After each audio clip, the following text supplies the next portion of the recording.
मंदोदरी पूर्व जन्म में कौन थी? पौराणिक धर्म ग्रंथों के आधार पर बताया जाता है कि मंदोदरी पूर्व जन्म में एक सुंदर अप्सरा थी और उस समय उसका नाम था मधुरा। मधुरा माता पार्वती के श्राप के कारण ही मेढक के रूप में परिवर्तित हो गई थी। यह कहानी उस समय की है जब एक बार अप्सरा मधुरा विचरण करते हुए कैलाश पर्वत पर गई। उस समय कैलाश पर्वत पर शिव शंकर अकेले ध्यान में थे। शिव शंकर को अकेले पाकर मधुरा की काम वासना जागृत हो गई और शिव जी को आकर्षित करने के लिए कई प्रकार के प्रयत्न करने लगी, किंतु महाशिव पर मधुरा के काम का कोई असर न हुआ। तभी अचानक वहां पर देवी पार्वती उपस्थित हो गईं और मधुरा के शरीर पर शिव जी की भभूत देखकर वह क्रोध से लाल हो गई और मधुरा को श्राप दे दिया कि तुमने जो दुष्कर्म करने की कोशिश की है उसके लिए आज से तुम 12 वर्ष तक मेढक के रूप में जीवन व्यतीत करोगी।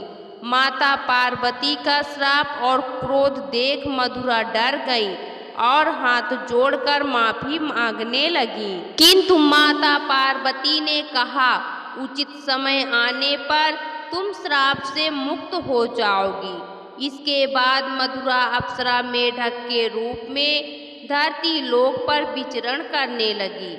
मेढक रूपी मधुरा पृथ्वी लोक पर अपने दिन गुजार रही थी कि अचानक एक दिन एक भयंकर सर्प ने मधुरा नामक मेढकी के पीछे उसे खाने के लिए पड़ गया। मधुरा रूपी मेढकी अपने प्राण रक्षा करने के लिए इधर उधर भागने लगी और भागते भागते सप्त ऋषियों के आश्रम में पहुंच गई, जहां पर एक खीर का बहुत बड़ा बर्तन रखा हुआ था और उसमें खीर भी बन रही थी, लेकिन उस समय वहां पर कोई उपस्थित नहीं था। मेढकी बनी मधुरा उछलकर उस खीर के बर्तन पर बैठ गई। तभी सर्प भी पीछे पीछे आ गया और यह देख मधुरा मेढकी सर्प से बचने के लिए बर्तन के एक छोर से दूसरे छोर पर उछल गई। सर्प मधुरा रूपी मेढकी को पकड़ने के लिए उस बर्तन पर चढ़ गया और दूसरे छोर पर जाने की कोशिश करने लगा, किंतु दुर्भाग्यवश फिसलकर खीर के बर्तन में ही गिर गया और खीर गर्म होने के कारण गिरते ही मर गया। किंतु अब मेढकी बनी उस मधुरा को यह चिंता सताने लगी कि ऋषिगण को यह घटना ज्ञात नहीं है। अगर वह यह खीर खाते हैं तो उनकी मृत्यु अवश्य हो जाएगी।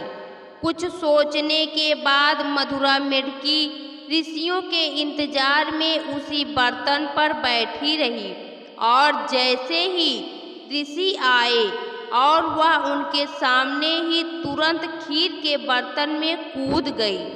यह सब ऋषियों ने देख लिया और सोचा यह खीर अब खाने योग्य नहीं रही और उन्होंने खीर फैला दी। तभी उन्होंने देखा कि उस बर्तन में मेढकी के अलावा एक सर्प भी मृत अवस्था में है। यह देखकर सब ऋषि तुरंत समझ गए कि इस मेढकी ने हम ऋषियों की जान बचाने के लिए अपने प्राणों का बलिदान दे दिया। तब सभी ऋषियों ने अपनी शक्ति से मधुरा मेढकी को जीवित किया और उसे एक सुंदर कन्या का स्वरूप दे दिया तथा अब मधुरा मेढकी से मंदोदरी बन गई। किंतु ऋषियों ने मंदोदरी को अपने साथ नहीं रखा और दानवराज मय को उनकी पुत्री के रूप में उसे प्रदान कर दिया। दोस्तों, आपको यह पौराणिक कथा कैसी लगी कमेंट बॉक्स में ज़रूर बताएं। वीडियो को लाइक करें, शेयर करें और हमारे चैनल को सब्सक्राइब करना न भूलें। वीडियो देखने के लिए आपका बहुत बहुत धन्यवाद।